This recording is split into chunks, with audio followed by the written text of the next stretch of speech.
This one psychological trap is costing you thousands and you don't even realize it. Your phone works fine, but after 30 minutes in the Apple Store, you're walking out with a $1,200 upgrade you never planned to buy. Then it gets worse. That new phone makes everything else you own feel cheap, so you upgrade that too. Before you realize it, you've spent $1,800 instead of $1,200. This isn't a spending problem. It's called the Diderot effect, and it's quietly destroying your finances. Hi, I'm Dan, and I'm here to help you decode personal finance and wealth building. If you want to get ahead of the financial curve, smash that subscribe button and hit like if this information changes how you think about money. Let me take you back to 18th century France to meet the man whose bathroom gave this phenomenon its name. Denis Diderot was one of the most brilliant minds of his era, a philosopher and co-founder of the famous Encyclopedia. Despite his intellectual fame, Diderot lived modestly. His study was furnished with worn furniture, faded rugs, and a simple wooden desk covered in ink stains. He was content with his humble surroundings until everything changed with one seemingly generous gift.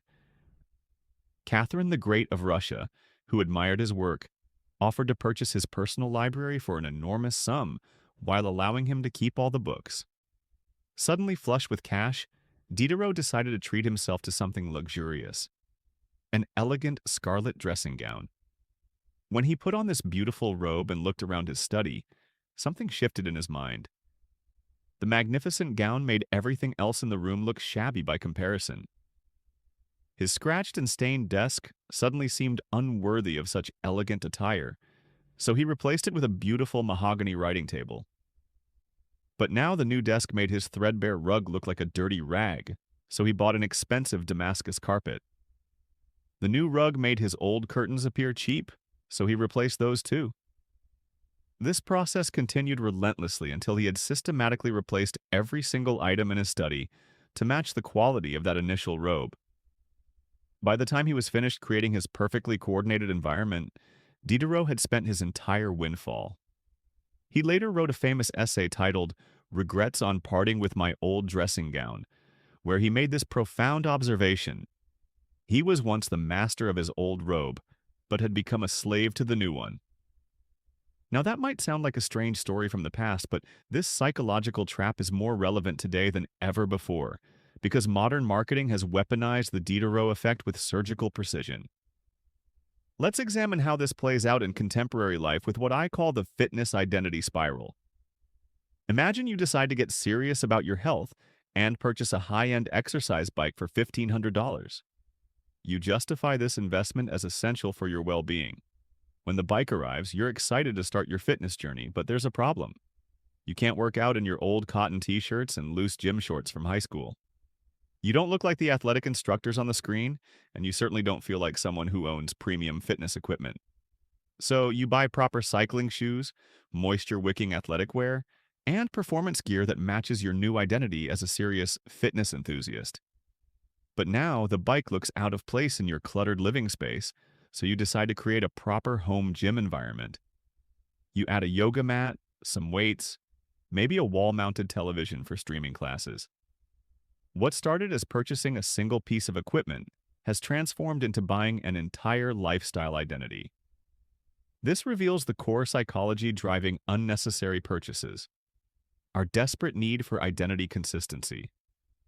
Human beings have an overwhelming urge to make their external environment match their internal self-image.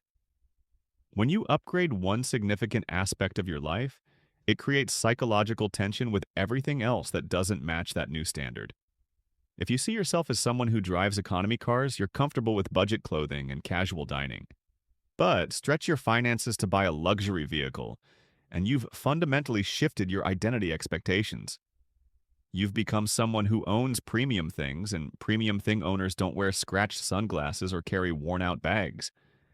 The car becomes an anchor that sets a new baseline for your entire lifestyle. Every possession that falls below this new standard creates uncomfortable psychological tension. Your brain interprets this mismatch as a problem that needs solving, so you start upgrading everything else to restore harmony. The vehicle demands better clothing, the clothing demands nicer restaurants, The restaurants demand upgraded luggage for the trips you'll take to places that match your new status. You're not spending money because you want these things. You're spending money to maintain coherence in your personal story. This is why fake it until you make it advice can be financially devastating. If you fake success by buying expensive status symbols before you can truly afford them, those symbols will demand supporting purchases that can bankrupt you. Most people calculate the cost of purchases in isolation. They see a price tag and ask themselves whether they can afford that specific amount. This is completely wrong. You need to calculate what I call the chain reaction cost. If you want help seeing these spending patterns before they spiral, I've linked a long-term money tracking tool in the description that shows everything in one place. Totally optional. It's just something I find useful for awareness. Let's walk through a classic example. Home renovation. You decide to update your kitchen and budget $10,000 for new cabinets. That seems reasonable and manageable. Once those sleek white modern cabinets are installed, however, your 10-year-old refrigerator suddenly looks disgusting. It functions perfectly, but visually it clashes with the new aesthetic. The contrast is unbearable, so you spend $2,000 on a stainless steel replacement. Now your kitchen has beautiful cabinets and a matching refrigerator, but looking down at your vinyl flooring, it appears cheap and dated against the modern elements. You rip up the floor and install hardwood for $5,000. The kitchen now looks like something from a magazine, but since you have an open floor plan, the adjacent living room looks terrible by comparison. Your old furniture and paint colors seem dull and outdated. You end up painting the entire downstairs and buying new furniture. The final cost wasn't $10,000 for cabinets. It was $35,000 for a complete home transformation. And here's the disturbing part. Those initial cabinets were the scarlet robe that made everything else look inadequate. Before the upgrade, you were perfectly happy with your refrigerator and flooring. The improvement created dissatisfaction. This leads to a disturbing realization. Upgrades are often downgrades disguised as improvements. When Diderot had his old robe, he used it freely. He wiped his pen on it without worry and felt completely comfortable. The new elegant robe made him anxious about stains and damage. He became stiff and careful, losing the freedom he once enjoyed. When you buy expensive white furniture, you stop letting friends drink red wine in your living room. You stress about pet hair and children's sticky fingers.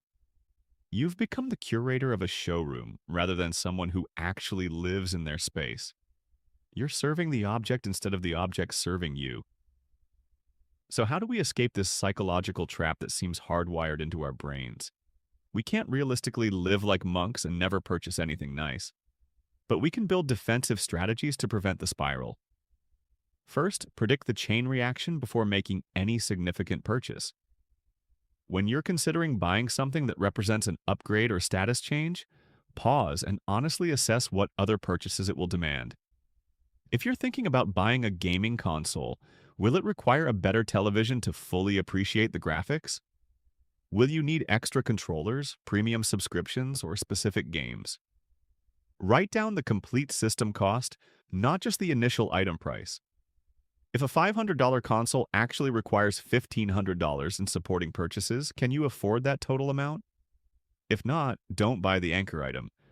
Second, implement a strict one-in, one-out policy. The Diderot effect thrives on accumulation. We add new things while keeping old things, then struggle to make everything match. You need to cap your inventory.